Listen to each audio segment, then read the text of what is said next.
Hi everyone, this is Gurpreet. I'm the producer and organizer of the Global Startup Competition. Global Startup Competition is a part of GMIC for last 5 years.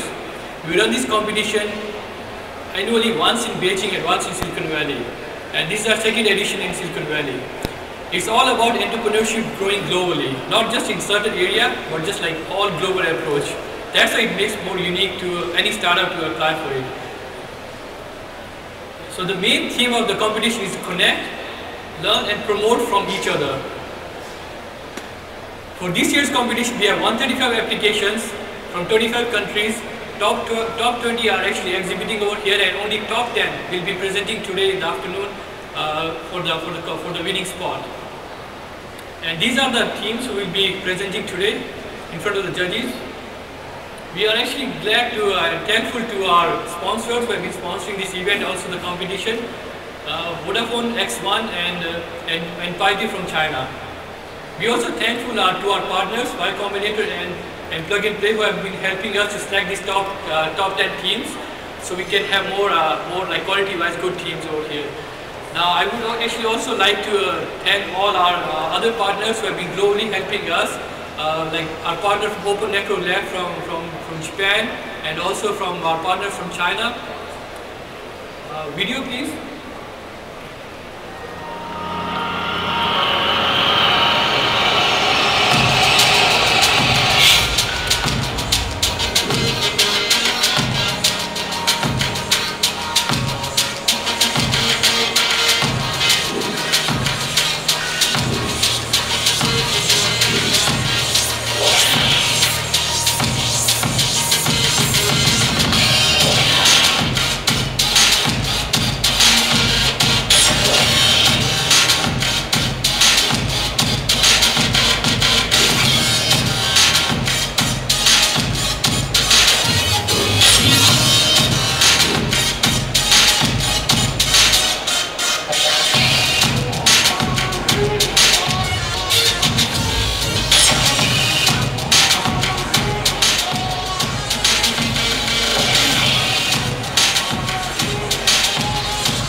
Thank you. That was actually a quick overview of our conference, and Global Startup was a part of it.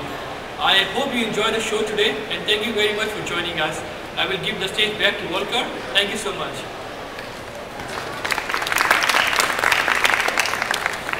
I don't know if you noticed the difference this morning when you walked up to Moscone.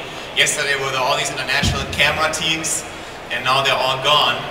But I felt like a little let down by Apple's announcement yesterday, and that puts, I think, more hope on this stage today, on the startups that may have been past the ball of disruption and innovation more than ever before. I would like to, on this note, thank our corporate sponsors, T-Mobile, and we're going to have this afternoon one device giveaway that will be on stage D this afternoon. And I'd also like to thank Vodafone, and who's sponsoring the G-Startup track, and Baidu is sponsoring the G-Startup competition. Without any further ado, we are going to start with our first fireside chat. Forget VCs, how to crowdfund and raise your next $1 million. And I would like to introduce the moderator, Hamish McKinsey, who is a reporter at Pando Daily. Please welcome on stage.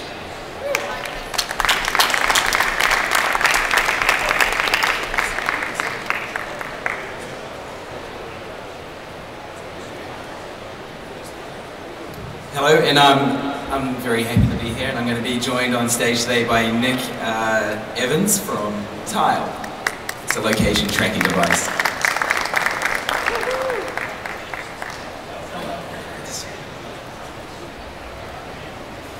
So Nick, Tile became partly famous for having this amazing crowdfunding campaign that raised $2.6 million And you didn't do it through Kickstarter, you didn't do it through Indiegogo, you did it through self-starter. Right. So, Tile, we should add quickly, is a little location tracking device, a square about the size of a piece of chocolate. And you can drop it on your bag, you can stick it on your phone. Beautiful. Beautiful, thank you. Well modeled. And you can track it with a smartphone app so you never lose any of your crap. Right, so the way it works, the best way to see how it works is to watch our video, our website, tileapp.com. And it uses Bluetooth low energy, so when you're within 100 feet, you can see how close you are using signal strength. You can turn on the speaker on a tile to use sound to guide you there. But the most interesting feature of Tile is what happens, comes into play when you're outside that range, basically. In our video, it explains it pretty well. The example there is someone has a tile on their bike, and they park it somewhere, they come back, unfortunately it's stolen. So they pull out the app, mark it as a lost item, and then every other phone running the Tile app starts looking for the tile that's on that bike. So it basically has basically tens of thousands of people out there start searching for all your stuff, a giant search party. It happens all silently in the background on their phone, so no one else can actually find your stuff. But it's really leveraging the fact that it's on mobile devices. Really makes it act like a GPS tracking device as long as the network's strong enough for a much lower cost, around $19 per tile. Okay, that's enough advertising for Tile. Yeah. So we're here to talk about crowdfunding. You raised $2.6 million, which, looking back now, that's a big success. But at the start, it couldn't have been obvious that it was going to be a huge success. There must have been some question about whether or not this is the right path to take. So why did you decide to do the crowdfunding route, the approach, rather than raising more in venture capital or angel money, seed money? Sure. So crowdfunding really is giving hardware people a huge advantage right now. We get to put together a lot of the marketing material, of course, and see if there is a market out there before we start building the tools, before we start spending big money on something that people may or may not want. So being able to go to crowdfunding before you raise venture capital gives you a huge advantage once you go out there. One of the biggest questions for venture capitalists is, do people actually want to buy this? And when you can go in there and you've sold over $1 million in units, it's pretty powerful. And one of the things that you did that was interesting is that you set a very low target. $20,000 was your goal.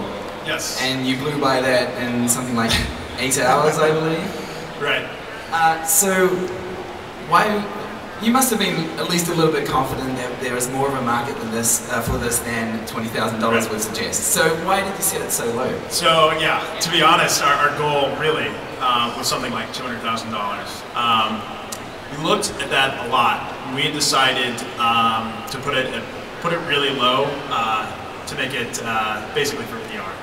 We recommend that. So for gullible journalists to come in, you go out and you read crowdfunding articles, and there's so many out there written about, hey, blew past their goal in the first month, and so we saw it as a nice hack, basically, to set the goal really low. You can pull your campaign at any time, to be honest, and you want to be able to make people feel like you're really nailing it. That's what people want to see. One of the things they want to see when they go to your crowdfunding page or when they read an article about you. So that's a hack there for you. Right. Cat's out of the bag. And as a reporter, I don't want to encourage that kind of behavior, but if you do check the headlines for Tile, a lot of it is like, Tile blows past fundraising goal in a matter of hours. Yeah. So it worked, right? It did work. But journalists aren't your only audience when you're doing a crowdfunding campaign. So that is actually something that's really important. We did a ton of investigation behind crowdfunding campaigns, behind who's going to be going to them, really the dynamics behind it, the viral dynamics, the linear dynamics. And one thing that we realized is that there's 3 types of people that will be going to your campaign. There's the customers, obviously, the people that you really have to sell to. There's the journalists, and there's potential investors. And there's certain things that you want to do for each of those groups of people. And as we just mentioned, setting a goal really low and showing that you get by that really quickly, that was for the journalists, of course. There's certain things that consumers will care about that journalists don't really, and certain things that journalists care about that consumers don't really care about.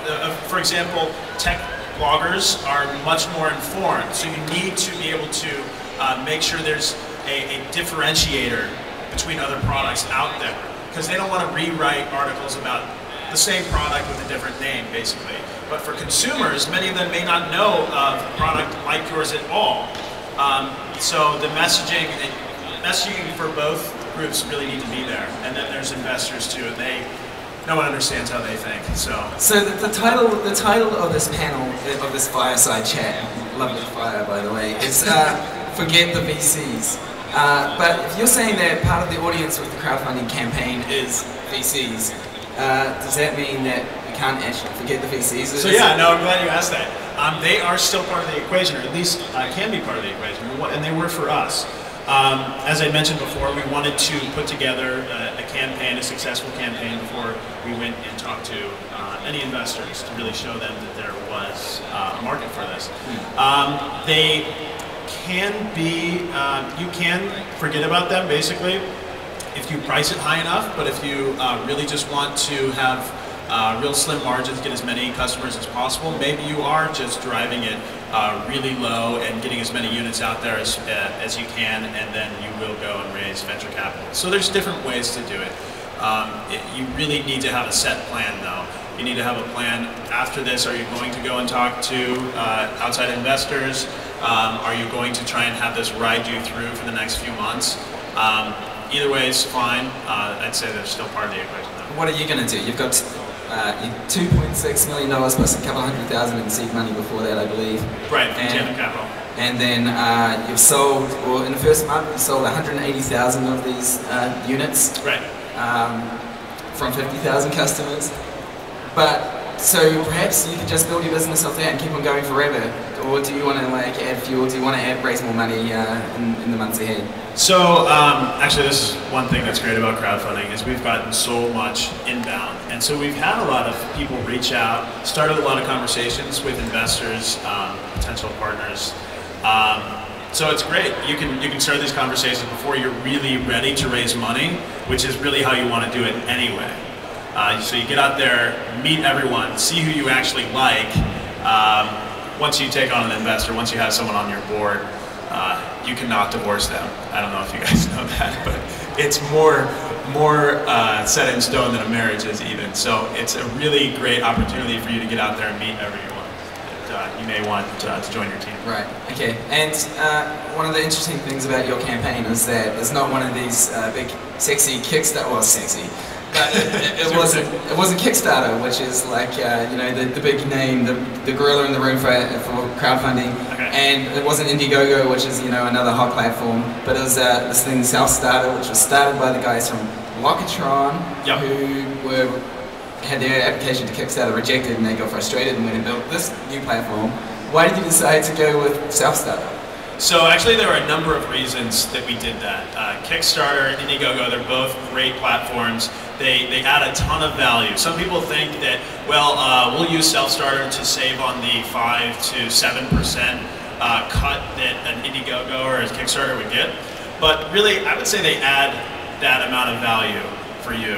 There's a lot of stuff on the back end that you have to do. It's a ton of work building a Self-Starter campaign. But if you have a web team ready to go, if you have the resources to be able to put out backer emails on your own and do everything ad hoc, then I would say it's an option for you.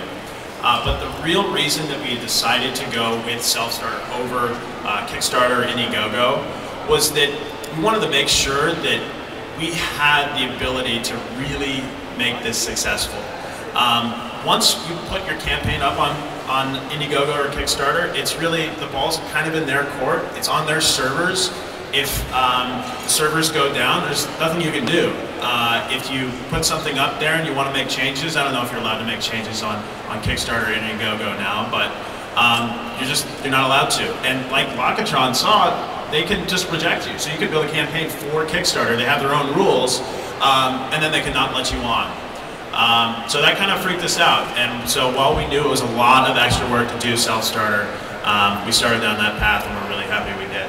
Okay, and we've got 1 minute left. Unfortunately, there's not time for Q&A, so if you want to ask Nick questions, I recommend you mob as he leaves the stage. Please. Just really quickly for the audience, can a crowdfunding campaign work for any old startup? No, definitely not. Very good for hardware, very good for games, not so good for other types of software. There have been some others like an IDE, but it's great for hardware guys like us. It's giving us a lot of opportunity right now. Excellent. Well, thanks very much for taking the time to chat. Yeah, absolutely. Thank you.